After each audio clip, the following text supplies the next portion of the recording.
நாமக்கல்லேருந்தே கிட்டத்தட்ட பார்த்தீங்கன்னா, ஒரு ஒரு ஒரு 500 வண்டிக்கு போய் டூ வீலரில் வர சொல்லியிருப்பாங்களாட்டுருக்குது.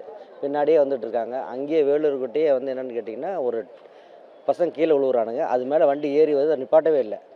அதையும் ஏறி நம்ம வந்துக்கிட்டே இருக்கு. அதையும் பார்க்குறோம். அதுக்கப்புறம் பார்த்தீங்கன்னா, இவர் வந்து என்ன பண்ணுறாரு தவறு பண்ணாருன்னு கேட்டிங்கன்னா, வந்த உடனே உள்ளேயே உட்காந்துருக்காரு. மேலே வந்திருந்தாங்கன்னா, பார்த்துட்டு எல்லோரும் மக்கள் கலைஞ்சிருப்பாங்க. இவர் வந்து மக்கள் உள்ளேயே உட்காந்து கும்பல் சேரட்டுன்னு கொண்டு போய் எல்லாத்தையும் இப்போ சாகடிச்சிட்டாரு. இதுதான் உண்மை.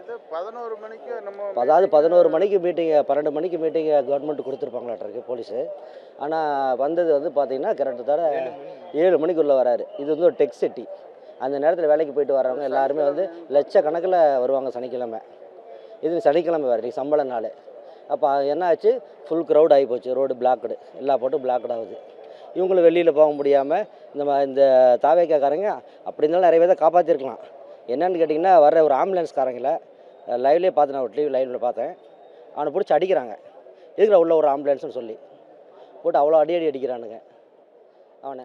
அந்த பையன் கூட பேட்டி கொடுத்துருப்பான் பாருங்கள், இப்போ யூடியூப்பில் கூட வந்துட்டுருக்கு. அது கூட அவனை அடிக்கிறாங்க. இதெல்லாம் இப்போ இந்த ஆம்புலன்ஸே விடாதனால தான் மிகப்பெரிய தவறு நடந்துருச்சு. விட்டுருந்தா கூட பாதி பேர்த்த இன்னும் கூட ஒரு ஒரு 10 பேர்த்தோடு முடிஞ்சிருக்கும். இத்தனை பேர்த்த கொண்டு வந்து அநியாயமாக சாகடிச்சிட்டானுங்க.